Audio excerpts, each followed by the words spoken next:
ओम शांति। 9 नवंबर 2024 के ईश्वरीय महावाक्य। पहले एक नज़र मुरली के मुख्य पॉइंट पर। बाबा ने कहा, आगे तो इन आत्मा को जानते थे, न परमात्मा को जानते थे। सिर्फ कहने मात्र कहते थे, हे परम पिता परमात्मा। आत्मा नेचुरल है, शरीर अननेचुरल मिट्टी का बना हुआ है। जब आत्मा है तो बोलती चालती है। अभी बाप ज्ञान तक छू देते हैं। आत्मा में ज्ञान नहीं तो अज्ञान तक छू है। बाप आते हैं तो आत्मा को ज्ञान तक छू मिलते हैं। बाप ही आकर तुमको ज्ञानी तो आत्मा बनाते हैं। आगे तुम भक्ति तो आत्मा थे, तो आत्मा भक्ति करते थे। अभी तुम आत्मा ज्ञान सुनते हो। और फिर बाबा ने कहा, भगवान को तो कहते हैं आकर पावन बनाओ।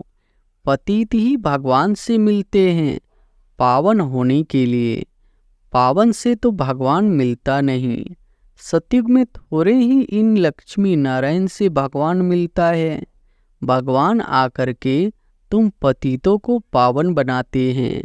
रावण जब से आता है तो भक्ति भी उनके साथ है, और जब बाप आते हैं तो उनके साथ ज्ञान है।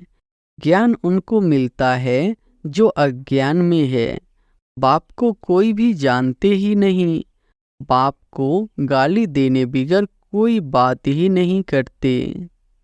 राम राज्य में सब निर्विकारी है, रावण राज्य में है सब विकारी। इनका नाम ही है विशालय। रौरव नर्क है ना।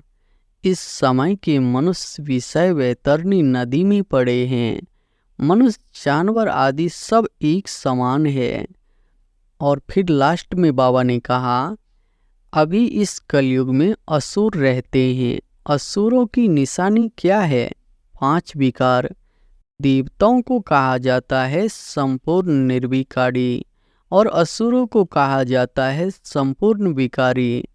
मुख्य गपोरा बहुत खराब है, जिसके लिए बाप उलहना देते हैं।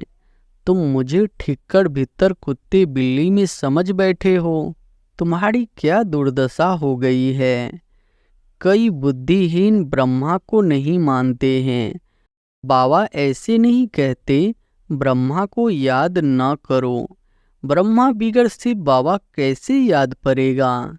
बाप कहते हैं, मैं इस तन में हूँ, इसमें मुझे याद करो। और अब सुनते हैं महावाक्यों को विस्तार से। मुरली का सार है, मीठे बच्चे, बाप आया है तुम बच्चों को भक्ति तू आत्मा से, ज्ञानी तू आत्मा बनाने, पतित से पावन बनाने। प्रश्न है, ज्ञानवान बच्चे किस चिंतन में सदा रहते हैं? उत्तर है, मैं अविनाशी आत्मा हूँ। यह शरीर विनाशी है। मैंने 84 शरीर धारण किए हैं। अब यह अंतिम जन्म है। आत्मा कभी छोटी बड़ी नहीं होती है, शरीर ही छोटा बड़ा होता है। यह आँखें शरीर में है, लेकिन इनसे देखने वाली मैं आत्मा हूँ। बाबा आत्माओं को ही ज्ञान का तीसरा नेत्र देते हैं। वह भी जब तक शरीर का धारण न ले तब तक पढ़ा नहीं सकते। ऐसा चिंतन ज्ञानवान बच्चे सदा करते हैं। ओम शांति। यह किसने कहा? आत्मा ने, अविनाशी आत्मा ने कहा। शरीर द्वारा। शरीर और आत्मा में कितना फर्क है। शरीर 5 तत्व का इतना बड़ा पुतला बन जाता है। भल छोटा भी है तो भी आत्मा से तो जरूर बड़ा है। पहले तो एकदम छोटा पिंड होता है। जब थोड़ा बड़ा होता है तब आत्मा प्रवेश करती है। बड़ा होते होते फिर इतना बड़ा हो जाता है। आत्मा तो चैतन्य है ना। जब तक आत्मा प्रवेश न करे तब तक पुतला कोई काम का नहीं रहता है। कितना फर्क है। बोलने चालने वाली भी आत्मा ही है। वह इतनी छोटी सी बिंदी ही है। वह कभी छोटी बड़ी नहीं होती, विनाश को नहीं पाती। अब यह परम आत्मा बाप ने समझाया है कि मैं अविनाशी हूँ और यह शरीर विनाशी है। उनमें मैं प्रवेश कर पाठ बजाता हूँ। यह बातें तुम अभी चिंतन में लाते हो। आगे तो न आत्मा को जानते थे न परमात्मा को जानते थे। सिर्फ कहने मात्र कहते थे, हे परमपिता परमात्मा। आत्मा भी समझते थे, परंतु फिर कोई ने कहा तुम परमात्मा हो। यह किसने बतलाया? इन भक्ति मार्ग के गुरुओं और शास्त्रों ने। सतगुरु में तो कोई बतलाएंगे नहीं। अभी बाप ने समझाया है, तुम मेरे बच्चे हो। आत्मा नेचुरल है, शरीर अननेचुरल मिट्टी का बना हुआ है। जब आत्मा है तो बोलती चालती है। अभी तुम बच्चे जानते हो, हम आत्माओं को बाप आकर समझाते हैं। निराकार से बाबा इस संगम युग पर ही इस शरीर द्वारा आकर सुनाते हैं। यह आंखें तो शरीर में रहती ही है। अभी बाप ज्ञान चक्षु देते हैं। आत्मा में ज्ञान नहीं है तो अज्ञान चक्षु है। बाप आते हैं तो आत्मा को ज्ञान चक्षु मिलते हैं। आत्मा ही सब कुछ करती है। आत्मा कर्म करती है शरीर द्वारा। अभी तुम समझते हो, बाप ने यह शरीर धारण किया है। अपना भी राज बताते हैं। सृष्टि के आदि मध्य अंत का राज भी बताते हैं। सारे नाटक का भी नॉलेज देते हैं। आगे तुमको कुछ भी पता नहीं था। हाँ, नाटक जरूर है। सृष्टि का चक्र फिरता है, परंतु कैसे फिरता है यह कोई नहीं जानते हैं। रचयिता और रचना के आदि मध्य अंत का ज्ञान अभी तुमको मिलता है। बाकी तो सब भक्ति बाप ही आकर तुमको ज्ञानी तो आत्मा बनाते हैं। आगे तुम भक्ति तो आत्मा थे, तुम आत्मा भक्ति करते थे। अभी तुम आत्मा ज्ञान सुनते हो। भक्ति को कहा जाता है अंधियारा। ऐसे नहीं कहेंगे, भक्ति से भगवान मिलता है। बाप ने समझाया है, भक्ति का भी पाठ है, ज्ञान का भी पाठ है। तुम जानते हो, हम भक्ति करते थे तो कोई सुख नहीं था। भक्ति करते धक्का खाते रहते थे, बाप को ढूंढते थे। अभी समझते हो, यज्ञ तप दान पुण्य आदि जो कुछ करते थे, ढूंढते ढूंढते धक्का खाते खाते तंग हो जाते हैं, तमो प्रधान बन जाते हैं।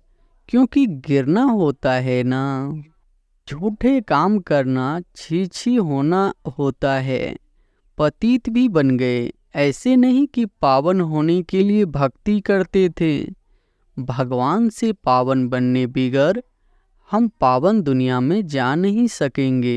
ऐसे नहीं कि पावन बनने बिगर भगवान से नहीं मिल सकते। भगवान को तो कहते हैं आकर पावन बनाओ। पतित ही भगवान से मिलते हैं।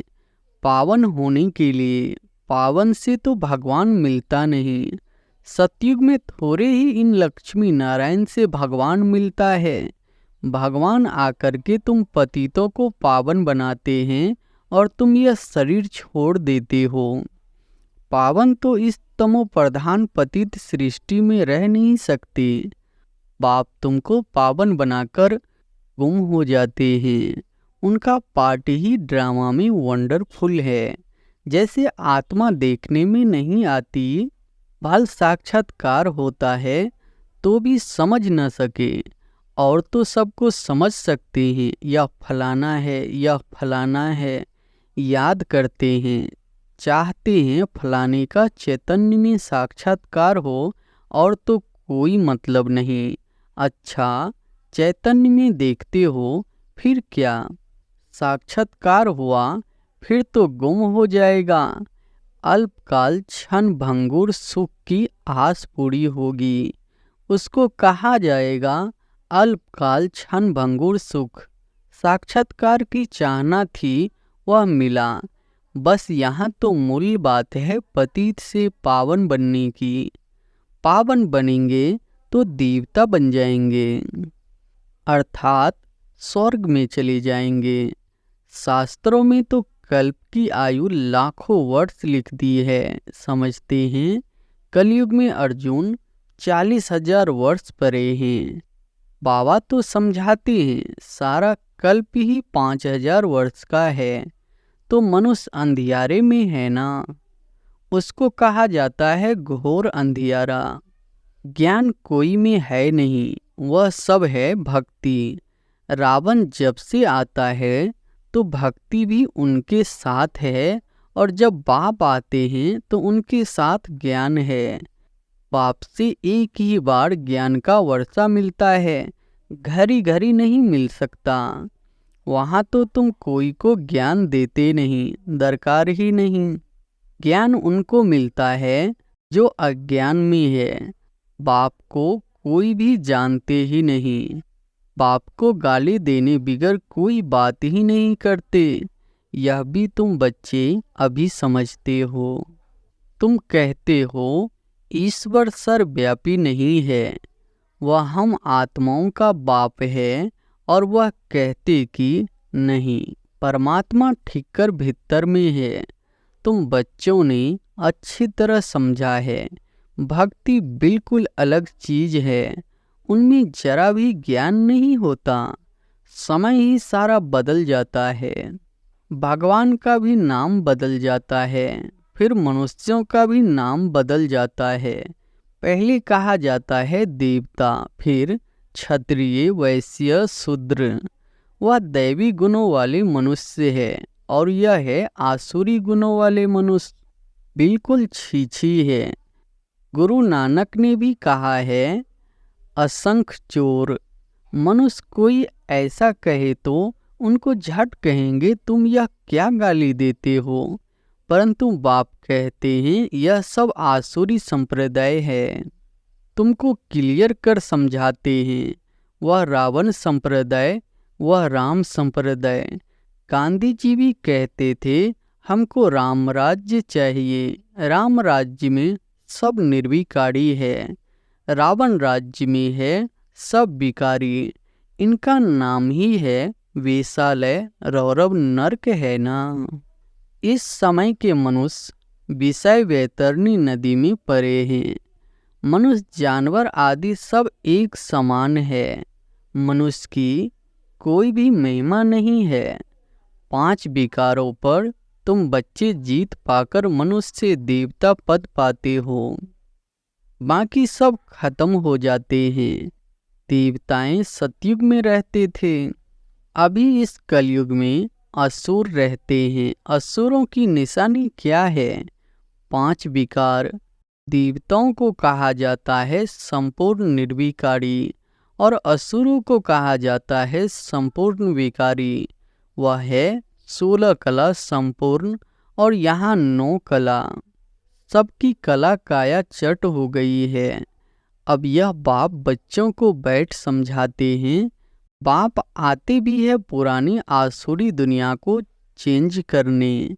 रावण राज्य वेश्यालय को शिवालय बनाते हैं। उन्होंने तो यहाँ ही नाम रख दिए त्रिमूर्ति हाउस, त्रिमूर्ति रोड।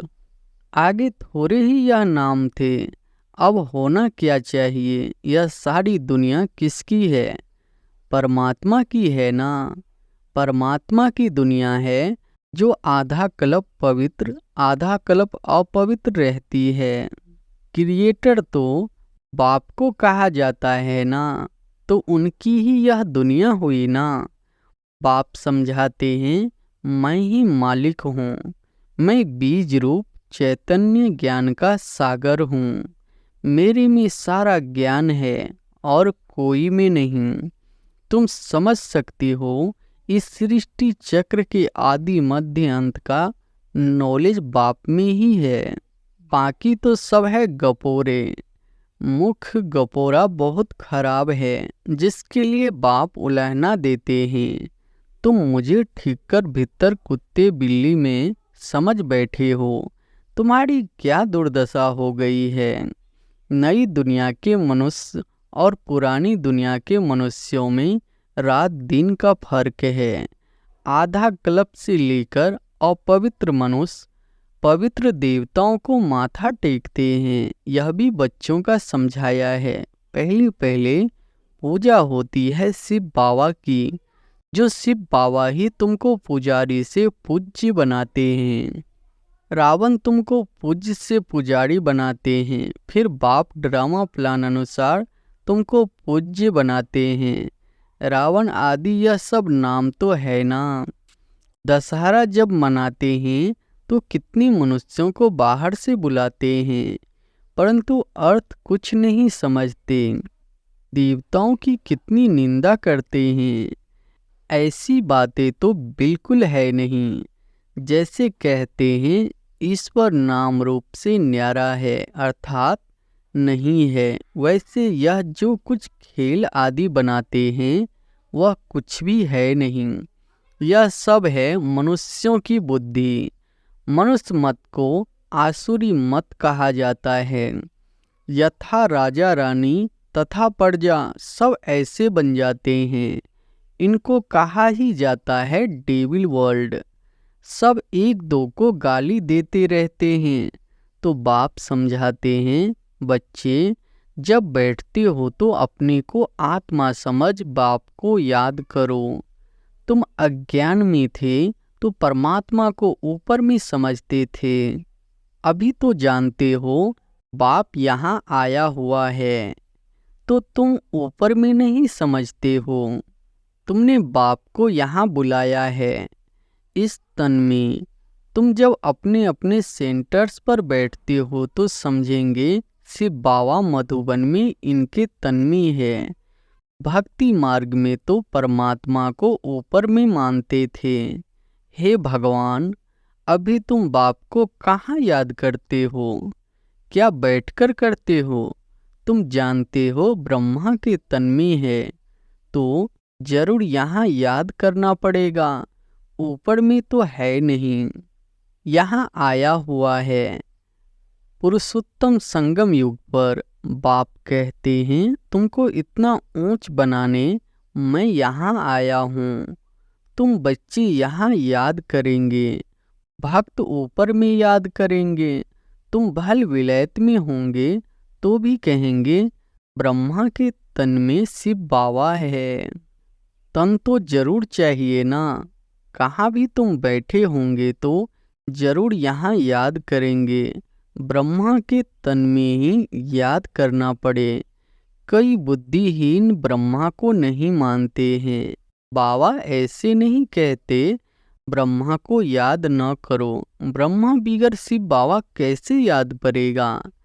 बाप कहते हैं मैं इस तन में मैं हूँ, इसमें मुझे याद करो। इसलिए तुम बाप और दादा दोनों को याद करते हो। बुद्धि में यह ज्ञान है इनकी अपनी आत्मा है। शिव बाबा को तो अपना शरीर नहीं है। बाप ने कहा है मैं इस प्रकृति का आधार लेता हूँ। बाप बैठ सारे ब्रह्मांड और सृष्टि के आदि मध्य अंत का राज समझाते हैं और कोई ब्रह्मांड को जानते ही नहीं। ब्रह्म जिसमें हम और तुम रहते हो, सुप्रीम बाप, नॉन सुप्रीम आत्माएं रहने वाली उस ब्रह्म लोक शांति धाम की है। शांति धाम बहुत मीठा नाम है। यह सब बातें तुम्हारी बुद्धि में है। हम असूल के रहवासी ब्रह्म महातत्व के हैं, जिसको निर्वाण धाम वानप्रस्थ कहा जाता है। यह बातें अभी तुम्हारी बुद्धि में है। जब भक्ति है तो ज्ञान का अक्षर नहीं। इनको कहा जाता है पुरुषोत्तम संगम युग। जबकि चेंज होती है पुरानी दुनिया में असुर रहते हैं, नई दुनिया में देवताएं रहते हैं, तो उनको चेंज करने के लिए बाप को आना पड़ता है। सतयुग में तुमको कुछ भी पता नहीं रहेगा। अभी तुम कलयुग में हो तो भी कुछ पता नहीं है। जब नई दुनिया में होंगे तो भी इस पुरानी दुनिया का कुछ पता नहीं रहेगा। अभी पुरानी दुनिया में हो तो नई दुनिया का मालूम नहीं है। नई दुनिया कब थी पता नहीं, वह तो लाखों वर्ष कह देते हैं। तुम बच्चे जानते हो, पाप इस संगम युग पर ही कलप कलप आते हैं, आकर इस वैरायटी जहार का राज समझाते हैं, और यह चक्र कैसे फिरता है वह भी तुम बच्चों को समझाते हैं। तुम्हारा धंधा ही है यह समझाने का। अब एक एक को समझाने से तो बहुत टाइम लग जाए, इसलिए अभी तुम बहुतों को समझाते हो, बहुत समझते हैं। यह मीठी मीठी बातें फिर बहुतों को समझानी है। तुम प्रदर्शनी आदि में समझाते हो ना। अब शिव जयंती पर और भी अच्छी रीति बहुतों को बुलाकर समझाना है। खेल की ड्यूरेशन कितनी है तुम तो एक्यूरेट बताएंगे। यह टॉपिक्स हुई, हम भी यह समझाएंगे। तुमको बाप समझाते हैं ना, जिससे तुम देवता बन जाते हो। जैसे तुम समझकर देवता बनते हो वैसे औरों को भी बनाते हो। बाप ने हमको यह समझाया है। हम किसकी गलानी आदि नहीं करते हैं, हम बतलाते हैं। ज्ञान को सद्गति मार्ग कहा जाता है। एक सद्गुरु ही है पार करने वाला। ऐसी ऐसी मुख्य पॉइंट्स निकालकर समझाओ। यह सारा ज्ञान बाप के सिवाय कोई दे नहीं सकता है। अच्छा, मीठे मीठे सिकिलधे बच्चों प्रति माता पिता बाप दादा का याद प्यार और गुड मॉर्निंग। रूहानी बाप की रूहानी बच्चों को नमस्ते। धारणा के लिए मुख्य सार पहली पॉइंट है, पुजारी से पूज्य बनने के लिए संपूर्ण निर्विकारी बनना है। ज्ञानवान बन स्वयं को स्वयं ही चेंज करना है। अल्पकाल सुख के पीछे नहीं जाना है। दूसरी पॉइंट है, बाप और दादा दोनों को ही याद करना है। ब्रह्मा बिगड़ सिर्फ बाबा याद आ नहीं सकता, भक्ति में ऊपर याद किया। अभी ब्रह्मा तन में आया है तो दोनों ही याद आनी चाहिए। वरदान है, हर कर्म में विजय का अटल निश्चय और नशा रखने वाले अधिकारी आत्मा भव।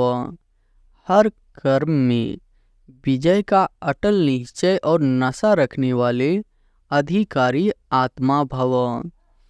विजय हमारा जन्म सिद्ध अधिकार है। इस स्मृति से सदा उड़ते चलो। कुछ भी हो जाए ये स्मृति में लाओ कि मैं सदा विजय हूँ। क्या भी हो जाए यह निश्चय अटल हो। नशे का आधार है ही निश्चय। निश्चय कम तो नशा कम, इसलिए कहते हैं निश्चय बुद्धि विजयी। निश्चय में कभी कभी वाले नहीं बनना। अविनाशी बाप है तो अविनाशी प्राप्ति के अधिकारी बनो। हर कर्म में विजय का निश्चय और नशा हो। स्लोगन है, पाप के स्नेह की छत्र छाया के नीचे रहो तो कोई भी विघ्न ठहर नहीं सकता। अच्छा, ओम शांति।